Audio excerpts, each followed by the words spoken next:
제가 아직 목소리가 돌아오지는 못해서 지금 이 정도만 돌아와도 좀 감사합니다.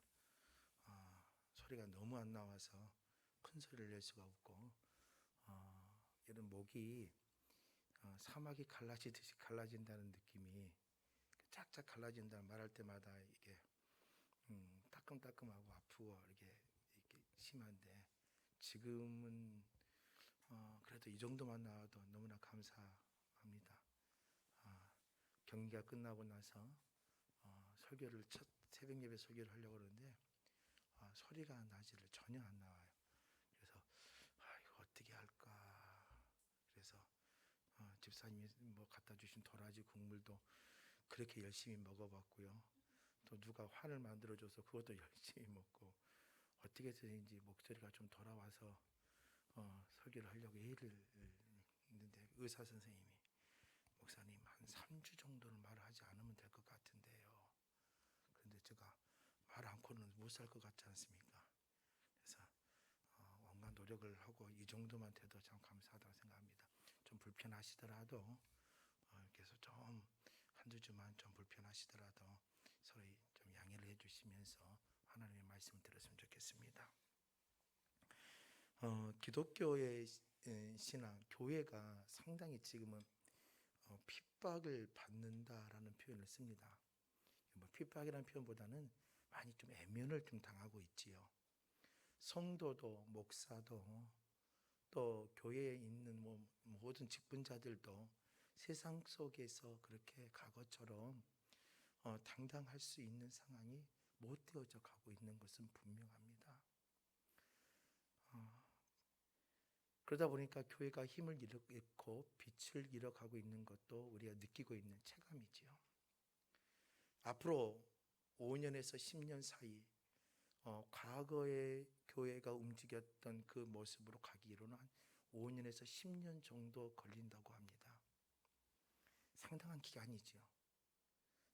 그 10년, 5년, 10년 동안 해야 될 일은 뭐냐면 우리가 지금까지 가져왔던 신앙의 모습들 가운데에 잘못되었고 좀 인간적인 모습들은 좀 버려야 되고 좀 우리가 너무나 아닌 것은 버리면서 이제 새로운 옷을 입어야 될 시기라는 거죠. 지금부터 매우 중요한 시기를 달려가는 겁니다.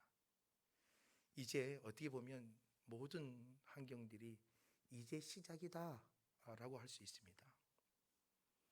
이제 뭔가 이제는 새롭게 시작하기도 하고 멈췄던 것들을 시작하려고 애를 쓰고 나갑니다. 그래서 지금부터 사실 새로운 출발점에 서서 나가야 되는 시기라고 표현할 수 있지요. 그런데 우리가 출발하는 시기는 부정적인 요소들이 상당히 많습니다. 자, 지금 1920년도에 2020년도에 기독교 박해 국가가 과연 몇 개 정도 될까? 박해하는 국가. 그냥 멸시하죠. 좀 조심하는 그런 국가가 아니라 박해하는 수준입니다. 박해하고 있는 나라가 과연 세상 가운데 몇 개의 나라가 기독교를 박해를 하고 있을까 봤더니 2020년도에 조사를 해봤더니 73개국입니다. 그리고 기독교를 멸시하고 있다. 박해와 멸시를 함께 합쳤더니 151개국입니다. 그리고 기독교 가운데 8억 명 사람들이 8억 명 정도가 기독교인들 가운데 8억 명 정도가 박해를 받는 경험들을 갖고 있습니다. 그런데 그 박해 가운데 8억 명 중에 수준 높은 박해, 실질적으로 엄청난 무거운 박해를 받고 있는 눈물겨운 어떤 어려움을 겪고 있는 그런 사람들은 과연 몇 명 정도 될까 봤더니 약 2억 4,500만 명 정도 됩니다. 이게 10년 전, 2000 초반대에 조사했을 때는 약 1억 명 정도였습니다. 그런데 10년이 지난 지금에 와서 조사를 해봤더니 1.5배가 들어있는 2억 4천만 명이 넘어가고 있다는 거지요. 그만큼 기독교에 대한 박해들이 점점 가시적으로 핍박과 어려움들이 다가오고 있다는 것입니다. 왜 이런 이유가 벌어졌을까? 이런 상황들이 벌어졌을까? 선교학자들이 연구를 해야 되겠죠. 선교학자들이 연구하면서 크게 세 가지를 정리를 했습니다. 하나는 이슬람의 확장입니다. 우리가 보이지 않게끔 한국에도 상당한 이슬람 세력들이, 이슬람 종교가 들어와서 많은 것을 힘들어 놓게 하지요. 그래서 이슬람의 팽창입니다. 숫자적으로 이미 세계의 1위가 됐습니다. 숫자적으로. 그들은 예수 믿는 사람들을 가차없이 목을 베기도 합니다. 총으로 죽이기도 합니다. 그런 이유가 뭐냐면 교리적인 문제이지요.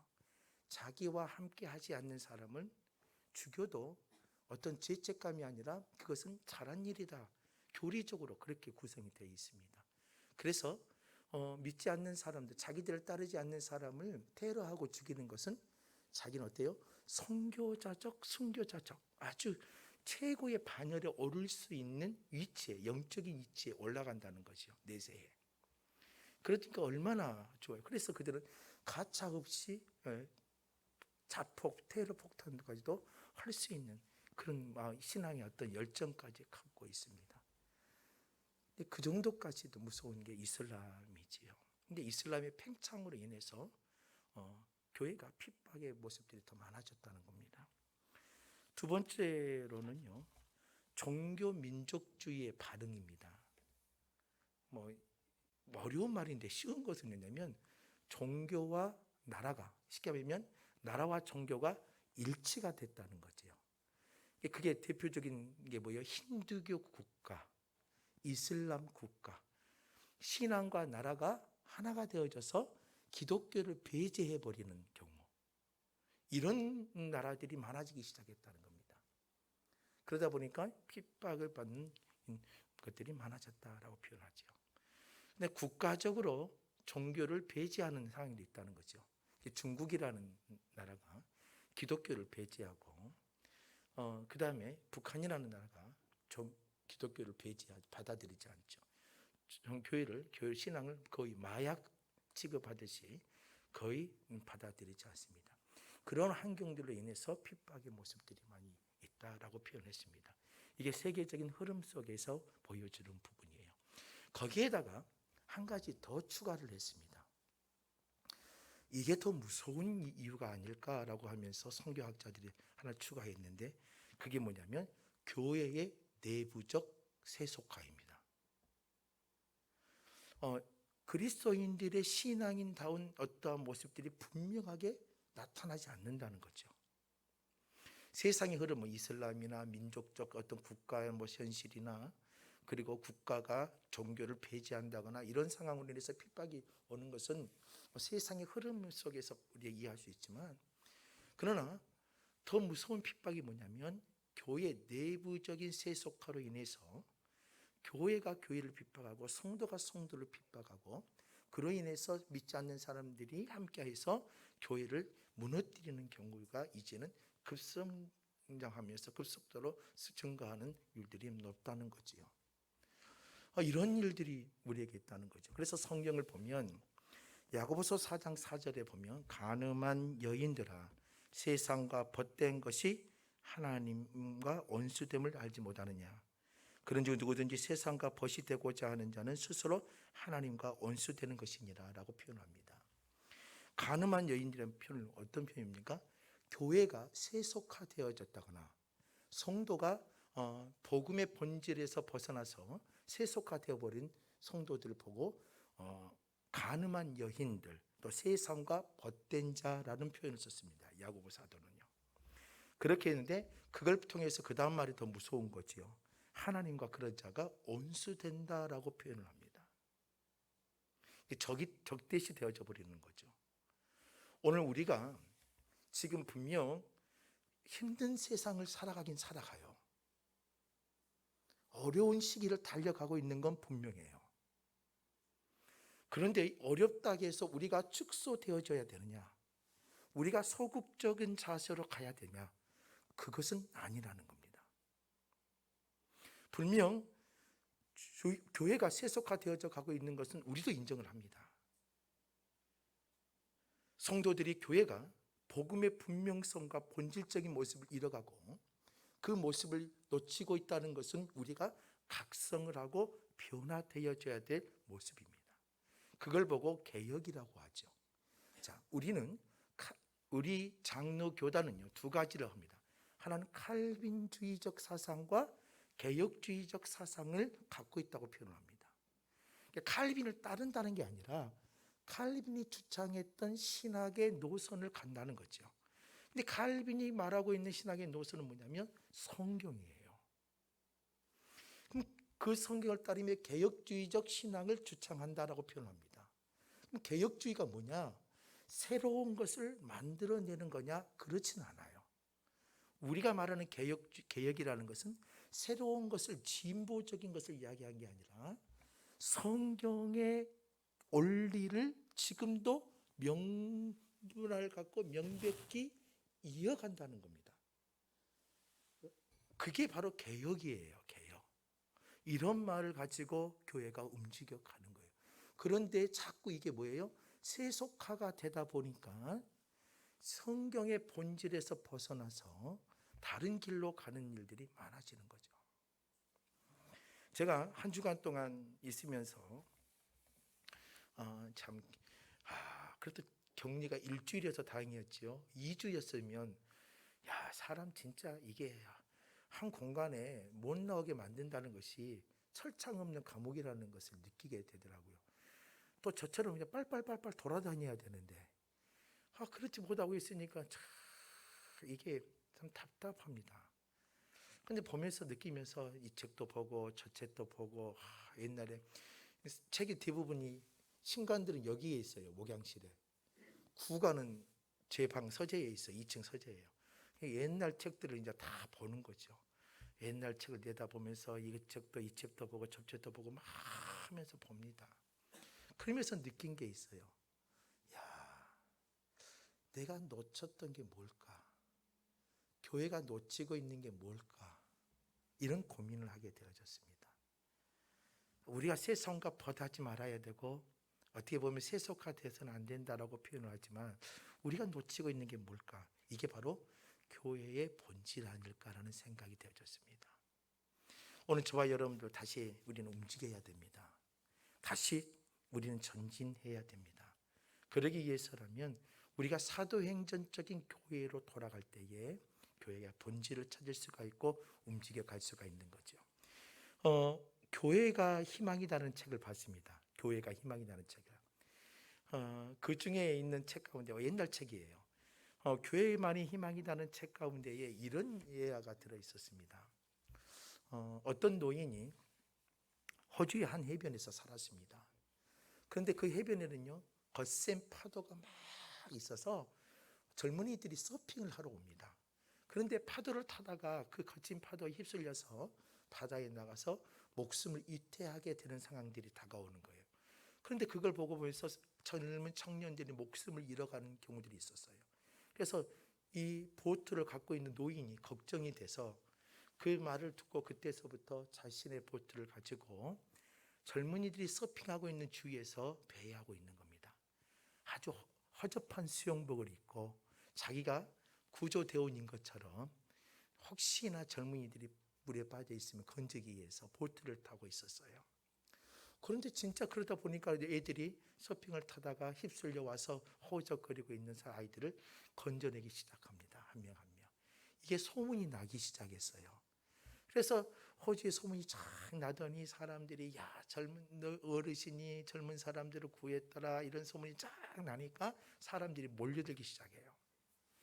그래서 봤더니 그가 갖고 있는 어르신들의 보트가 낡아졌지요. 건물도 없지요. 시설도 안 되지요. 그러니까 사람들이 뭘 했냐면 거기에다가 좋은 시설에 보온 보트에다가 사주면서 어르신이 잘 지켜주세요라고 하면서 사람들이 막 사진도 찍고 막 사람들이 찾아와서 막 기자도 하고 막 인터뷰도 하고 하는 거예요. 근데 어느 순간에 그 할아버지가요 바다에 있지 않고 수영복을 던져버리고 어디에 있어요? 양복을 입고 인터뷰를 하고 사람을 만나러 다니는 거예요. 그러다 보니까 또 그 자리에서 무슨 일이 벌어져요? 젊은이들이 물에 빠져서 죽어가는 겁니다. 이게 교회의 현재의 모습이 아닐까라고 그 책을 기록을 했어요.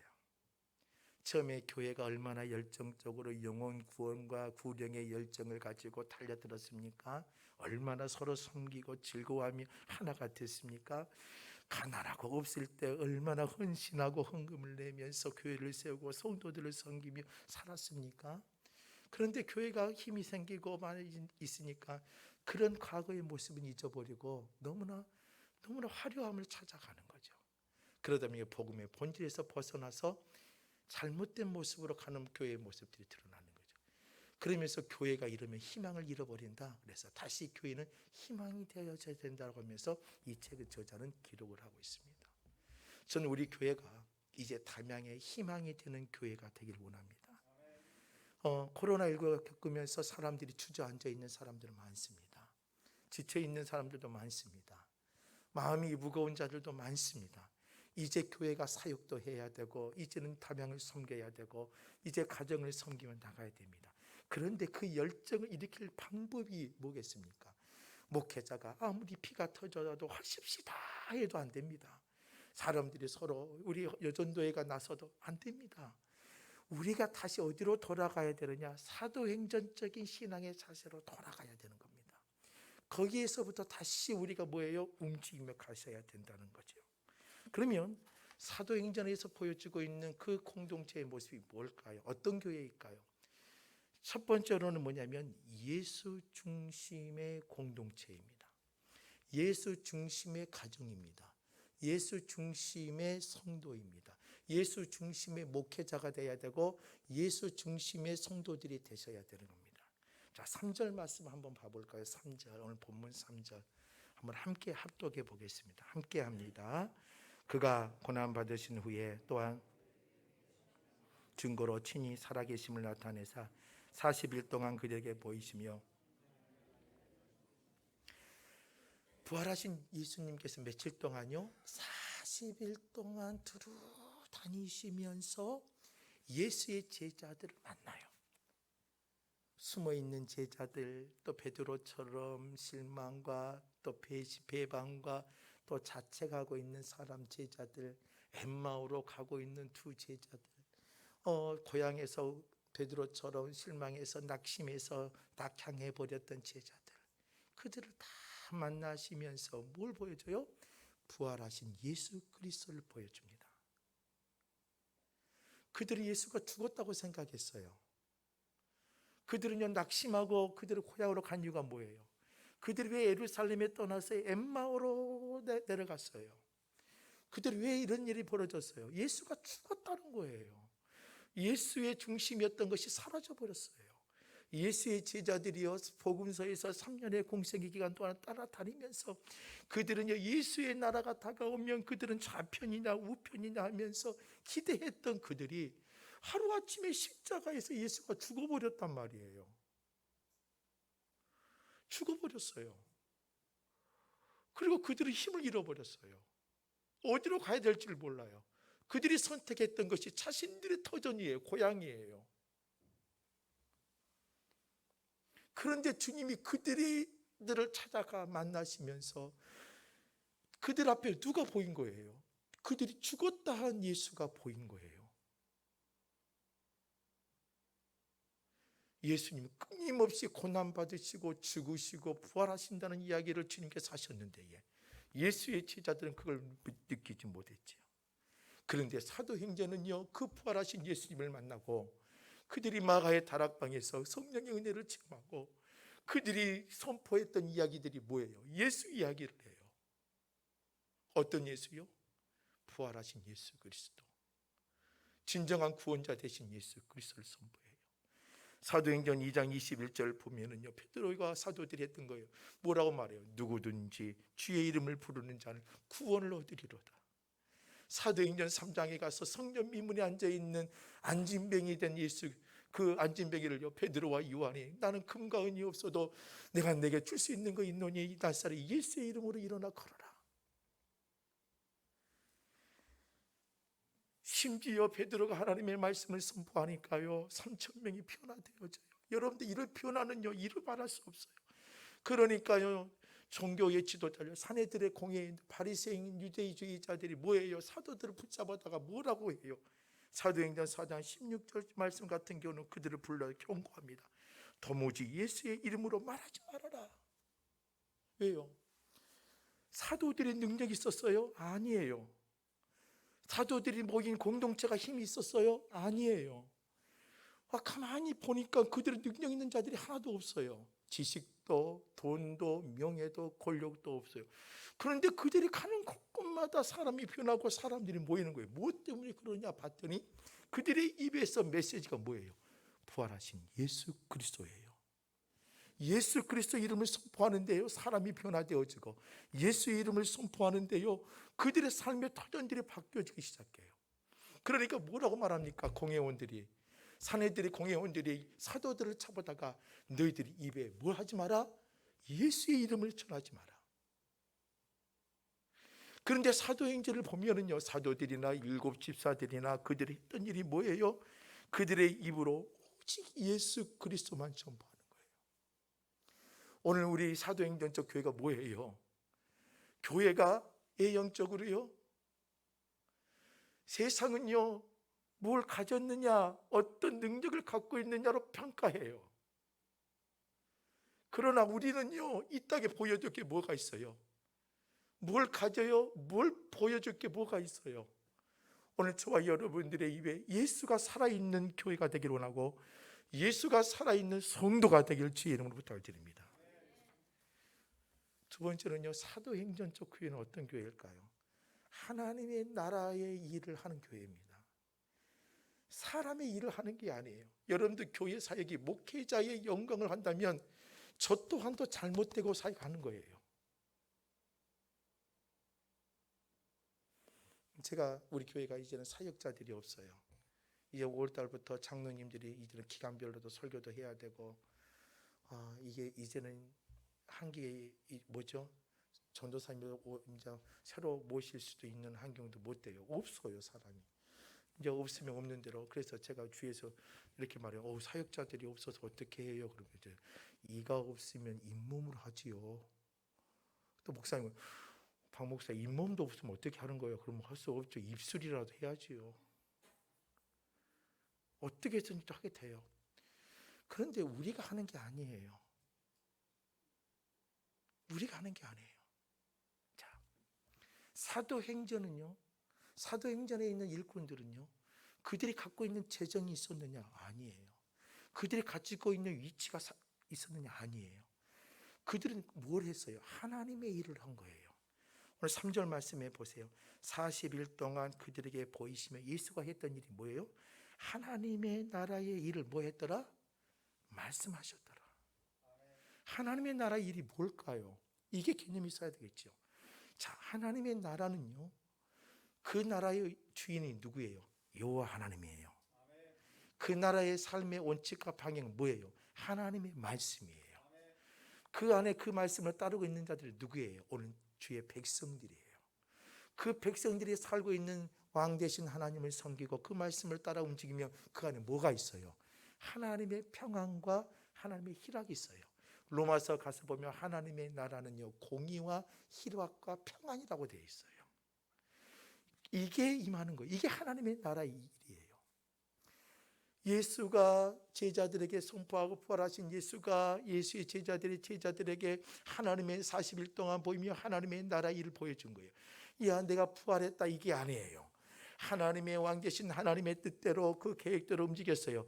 예수님도 하나님의 뜻에 따라 움직였어요. 그리고 한 걸음 한 걸음 나아가요. 나아가는 데에 하나님의 뜻대로 움직였더니 그 안에 뭐가 있는 거예요? 주의 뜻이 성취가 되고, 주의 뜻이 성취가 된 걸로 끝나는 게 아니라 그 성취로 말미암아 그 하나님의 백성들이 희망을 갖고 소망을 갖고 힘을 가지며 기쁨을 가지며 나아가게 되는 거예요. 빌립이라는 사람이 있어요. 핍박을 받고, 스데반의 핍박을 받고 예수의 사람들이 예루살렘에서 흩어져서 나가요. 그때 일곱 집사 가운데 빌립이 사마리아 성에 들어가게 되죠. 사마리아 성에 들어가 하나님의 말씀을 선포해요. 사마리아 사람들에게 주의 말씀을 선포해요. 쉽지 않지요. 사마리아와 유대인들 사이에는요, 갈등 구조가 아주 심각해요. 유대인들이 사마리아 지역을 들어가려고 하지 않아요. 사마리아 사람들이 유대인 지역에 들어오려고 하지 않아요. 왜요? 인종적으로 갈등 구조가 너무 강하기 때문에 자칫 잘못하면 생명도 잃을 수도 있어요. 몰매를 맞을 수 있어요. 그래서 서로 왕래가 없어요. 그런데 그 안에 빌립이 들어갔어요. 그가 뭘 해요? 예수의 말을 선포해요. 그리고 뭐예요? 그의 생각으로 하지 않아요. 하나님, 왕 대신 하나님의 명령에 따라 그곳에 들어가 주의 말씀을 선포했더니 그 큰 성이 뭐였더라? 기쁨에 가득 차게 되어져요. 이게 하나님의 나라 일이에요. 오늘 저와 여러분들이 그 일을 감당하는 하나님의 교회가 되길 원합니다. 우리가 주인 되면 안 돼요. 목사가 왕이 되면 안 돼요. 장로가 왕이 되면 안 돼요. 성도가 우선이 아니에요. 이 공동체의 주인은 여호와 하나님이에요. 그 하나님의 왕 대신 하나님의 말씀대로 움직이는 거예요. 그리고 그 움직이면서 뭘 누려야 돼요? 하나님이 만지시는 기쁨과 은혜를 누려야 돼요. 이게 하나님의 나라의 일이에요. 여러분들 가정도 제발 그렇게 되세요. 여러분들 가정도 하나님이 왕이 되세요. 하나님의 말씀대로 살아보세요. 하나님의 원칙대로 나가면서 주님이 주신 평안과 기쁨을 소유해 보세요. 그걸 드러내는 것이 하나님의 나라의 일이에요. 여러분들 이 은혜가 여러분들의 삶에 있기를 주의 이름으로 부탁을 드립니다. 사도행전 19장 8절에 가서 보면 바울이 해당에 들어가 석 달 동안 담대히 하나님의 나라에 관하여 강론했다라고 되어 있어요. 바울이 해당에 들어가 석 달 동안 담대히 뭘 이야기해요? 하나님의 나라. 지금 유대 사이에서는요, 누가 주인이 되어버렸어요? 말씀과 하나님이 주인 되는 게 아니라 바리새인과 서기관들과 종교적인 집단들이 주인이 되어버렸어요. 그런데 바울은 그것에 들어가 뭘 하는 거예요? 우리의 주인은 하나님이에요. 우리의 구원자는 예수예요. 그 예수 안에 산 때 우리가 행복해질 수 있고 이게 진정한 구원의 방법이에요. 예수님을 믿음으로써 하나님의 자녀가 돼요. 이 이야기를 어디에서 하는 거예요? 해당에서 하는 거예요. 이걸 당당히 말할 수 있는 하나님의 나라의 일을 말할 수 있는 그리스도인들이 되기를 주의 이름으로 부탁을 드립니다. 세 번째는요, 사도행전 교회는요 성령 공동체예요. 우리의 열정 공동체가 아닙니다. 우리의 의지적 공동체가 아닙니다. 성령 공동체여야 됩니다. 4절, 5절 말씀을 보면 요한은요, 오늘 본문에 5절 뭐 이렇게 돼 있어요. 요한은 물로 세례를 베풀었다고 표현합니다. 너희는 몇 날이 못 되어서 예수님이 뭐라고 돼요? 성령으로 세례를 받으라.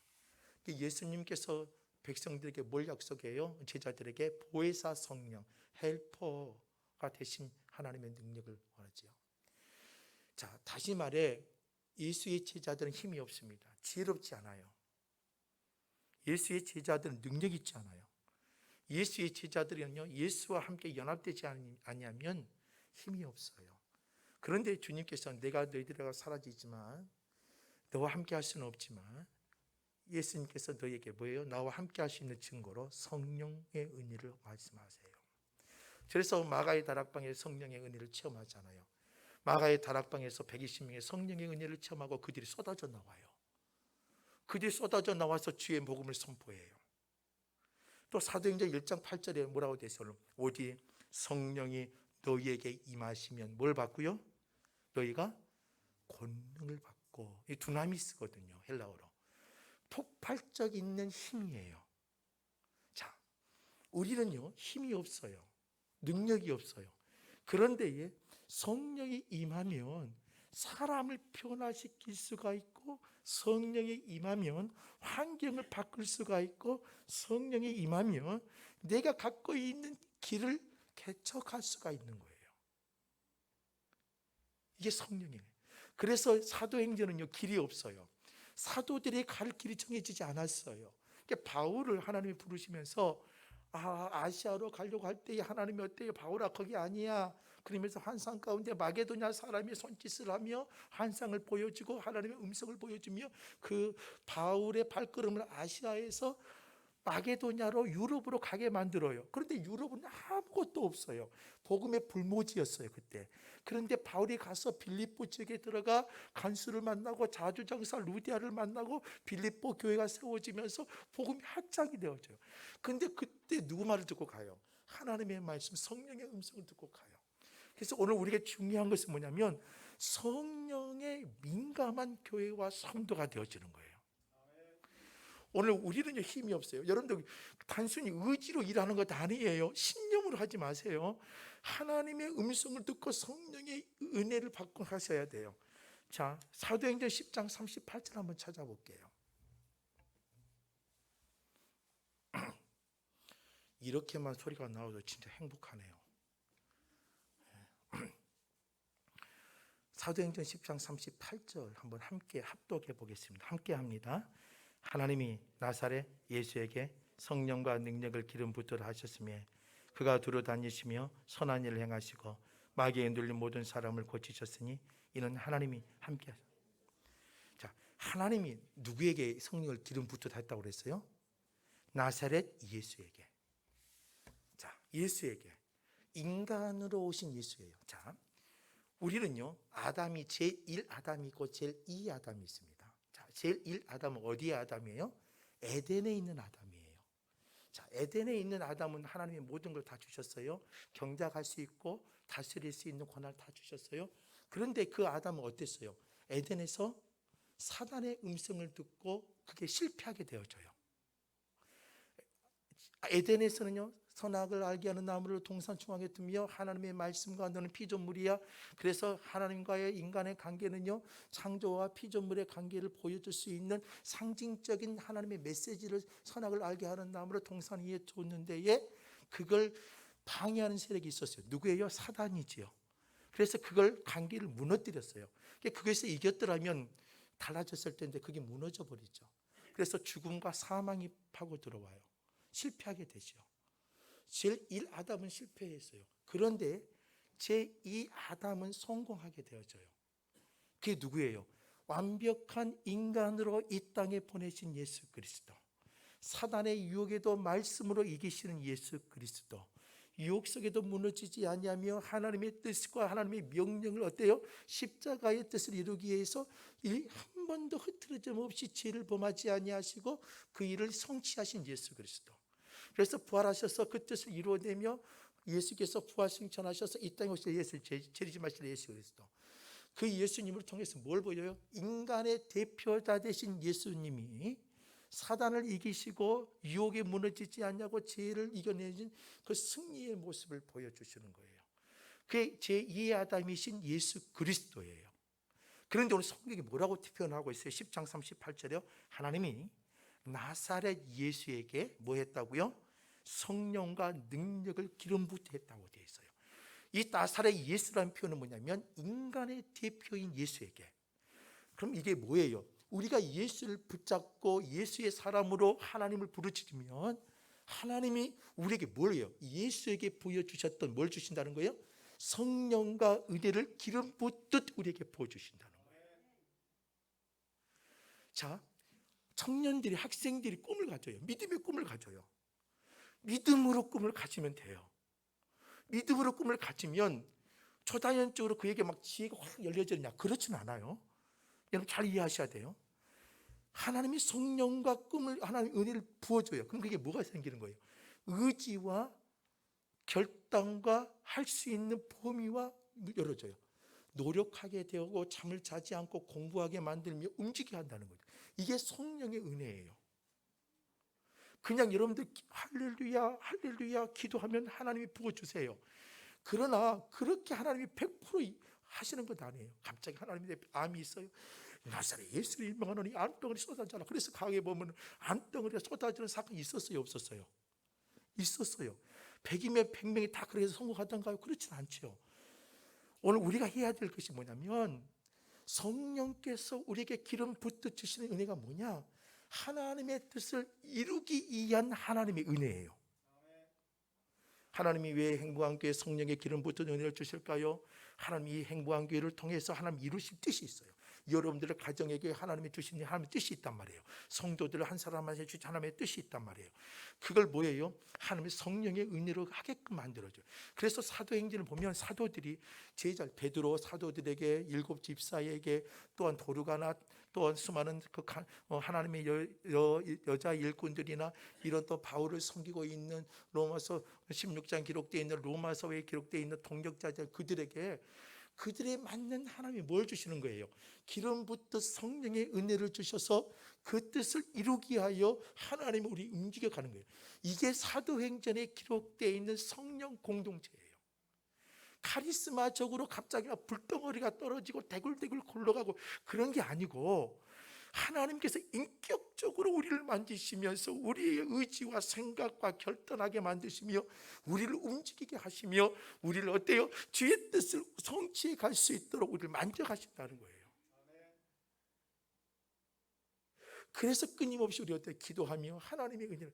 그래서 여러분들 이 예배 드리는 게요, 왜 중요하냐면 성령의 세미한 음성을 들을 수 있는 시간이기 때문이에요.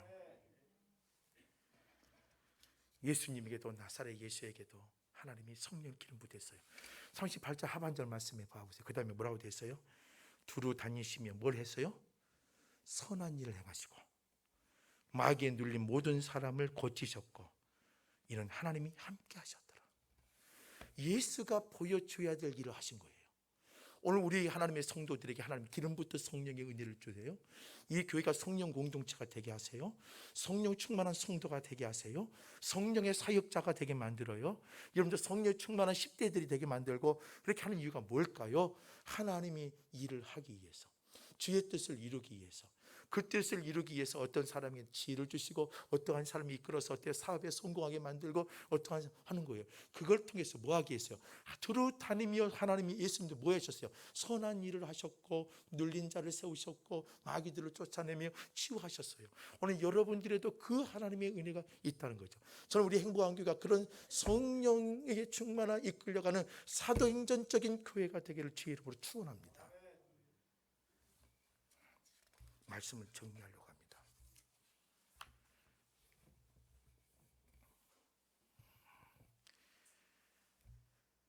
지금 이 시대는요, 뭘 해도 힘들다고 표현을 합니다. 그러나 그리스도인들은 뭘 해도 은혜가 있습니다. 그러기 위해서라면 예수 중심의 사람이 되십시다. 하나님의 나라의 일을 드러내는 자가 되십시다. 하나님의 왕이고 우리는 그 방법대로 사는 자, 그리고 성령에 이끌려가고 성령의 기름 붓듯 받는 성령의 기름 부음의 은혜가 있는 자가 되십시다. 그렇다면 우리의 삶은 달라지는 것입니다. 그런 모습이 필요하지 않을까요? 지금 이 땅은 너무 힘듭니다. 교회가 그 모습을 보여줘야 될 때입니다. 여러분이 그 모습을 보여줘야 될 때입니다. 우리 주위에 많은 사람들이 무너졌습니다. 우리 주위의 사람이 무너졌을까요? 아니에요. 나 자신도 무너졌습니다. 아니, 내 자녀들도 무너져 버렸습니다. 예수의 자녀가 아니에요. 내 남편이 예수의 남편이 안 되어버렸어요. 내 자신도 예수의 사람이 안 되어져 가고 있어요. 어떻게 보면 우리가 무너져 버렸어요. 우리 교회가 무너져 버렸어요. 세상이 뭐라 하기 전에 우리가 무너져 버렸단 말이에요. 목사인 저도 무너졌고 우리 성도들도 무너져 버렸어요. 무너져서 여기서 주저앉아 버리면 어떻게 될까요? 큰일 나겠지요. 우리 다시 사도행전적 교회처럼 능력 있는 모습으로 돌아가기를 원합니다. 그래서 기도하고 예수 중심으로 살고 진짜 성령에 따라 한번 살아보십시다. 그리고 여호와 하나님 왕으로 섬기고 주의 나라 일을 감당하는 자가 되어보십시다. 이런 마음을 가지고 우리 함께 찬양하며 결단하기를 원합니다. 이 땅에 항마음을 벗어서